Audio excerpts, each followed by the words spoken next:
Small 90 days will create tall 9 months. Come on, small 90 days will create tall 9 months. शुरुआती result छोटा होता है, बहुत छोटा होता है, इसीलिए व्यक्ति एफर्ट नहीं करता। जितने बड़े एथलीट्स थे उनको भी शुरू में रिजल्ट नहीं मिला। मैं एक यूट्यूबर हूं, आपके साथ एक मोटिवेशनल स्पीकर। इस ट्रेनिंग इंडस्ट्री में जब मैं शुरू में आया था, हमारे कॉम्पिटिटर्स बहुत स्टॉलवर्ड थे, वो बहुत बड़े बड़े थे, मैं बहुत छोटा था। वो लोग फर्स्ट मूवर थे लेकिन मैं फास्ट मूवर था। वो लोग फर्स्ट मूवर थे, मैं एक बहुत फास्ट मूवर था और मैं बहुत तेज चला।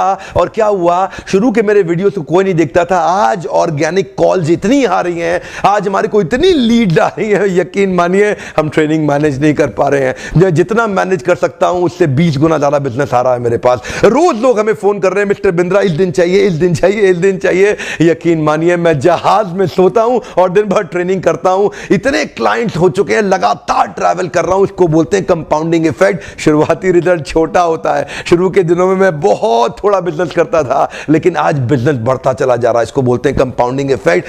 पहले 90 दिन की तैयारी बहुत अच्छी चाहिए, अगले 9 महीने बहुत बड़े हो जाएंगे। लेकिन चक्कर क्या है, शुरुआती रिजल्ट छोटा होता है, इसीलिए आप छोड़ भी देते हैं। शुरुआती रिजल्ट मिलता नहीं है, इसीलिए आप छोड़ भी देते हैं। यही शुरुआत है, जब स्पीड बहुत बढ़ानी पड़ेगी। कई लोग फर्स्ट मूवर होंगे, पर आप फास्ट मूवर बन जाइए, वो फर्स्ट मूवर अपने आप पीछे हो जाएंगे। शुरुआती रिजल्ट छोटा होता है, इसको बीट करिए। इसी पहले 90 दिन में अगले 9 महीने की तैयारी कर लेनी है। आज आपको एक स्टोरी बताता हूं। एक बार की बात थी, एक राजा थे जो बहुत ही दयालु, बहुत ही कृपालु थे और अपनी प्रजा को कुछ भी देने के लिए तैयार रहते थे। एक बार वो शतरंज खेल रहे थे और उनकी प्रजा में से एक साधु उनके पास आए। बोले, राजन मैं आज आपसे कुछ मांगना चाहता हूं। राजन मैं आपसे आज कुछ मांगना चाहता हूं। तो राजा बोले, मांगो। साधु, क्या चाहते हो, मांगो। बोले, राजन मुझे कुछ ज्यादा नहीं, कुछ अनाज के दाने चाहिए। राजा बोले, तौहीन, आप मुझसे कुछ भी मांग सकते हैं, पर आप ऐसा क्यों कर रहे हैं? आप केवल अनाज के कुछ दाने मांगेंगे, कुछ भी ले लीजिए ना आप मुझसे। साधु बोले, नहीं नहीं राजन, कुछ ही अनाज के दाने चाहिए। बोले, कितने चाहते हैं आप? बोले, तुम्हारे इस चेस बोर्ड के पहले स्क्वायर में एक दाना अनाज का रख दो और हर बार अगले अगले स्क्वायर में उस दाने को डबल करते चले जाओ। तो 64 स्क्वायर्स हैं आपके इस चेस बोर्ड पे और हर स्क्वायर पे इस दाने को डबल करते चले जाइए। यानी कि पहले स्क्वायर पे पहला दाना और दूसरे स्क्वायर पे 2 दाने और तीसरे स्क्वायर पे 4 दाने। तो जिस प्रकार मैंने आपको एक कंपाउंडिंग इफेक्ट की स्टोरी बताई, ये दूसरी स्टोरी है। और जानते हैं, राजा ने बोला, क्यों ऐसा कर रहे हैं साधु, आप मेरे पास आए तो कुछ बड़ा मांगिए। ये थोड़े से अनाज के दाने तो आप खुद भी ले सकते थे, किसी से भी ले सकते थे।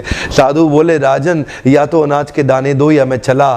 तो राजन बोले, क्षमा चाहता हूं साधु, सिपाहियों जल्दी आओ, तुरंत साधु को जितने अनाज के दाने चाहिए ये दे दो। तो उसके बाद सारे के सारे सिपाही चले गए और ठीक 5 मिनट के बाद सारे सिपाही दौड़ते हुए आए, त्राही माम। राजन, बड़ा अपराध हो गया। बोले, क्या हुआ? राजन, वो जितना अनाज मांग रहे हैं उतना अनाज तो आज तक पृथ्वी में उगा ही नहीं। क्या? राजन, वो साधु बुद्धिमान है, वो जितना अनाज मांग रहा है इतना अनाज तो पृथ्वी में कभी उगा ही नहीं। क्या बात कर रहे हो, कितना मांग रहा है? तो जरा सामने देखें, ये डबल होते होते होते होते और ये जो सामने फिगर आ रहा है ये शायद मैं अभी पढ़ नहीं पाऊंगा। इतना अनाज उसको चाहिए था और इसका 1/4 अनाज भी 10 माउंट एवरेस्ट को कवर करने के लिए काफी है। ओहो, मैं तो कब से बता रहा हूं, शुरुआती रिजल्ट छोटा होता है, बहुत छोटा होता है, दिखता नहीं है, इसीलिए व्यक्ति डीमोटिवेट होकर छोड़ देता है। मैं कब से कह रहा हूं आपसे, पहले 90 दिन अगले 9 महीने बहुत ताकत दे देंगे। इसलिए मैं हर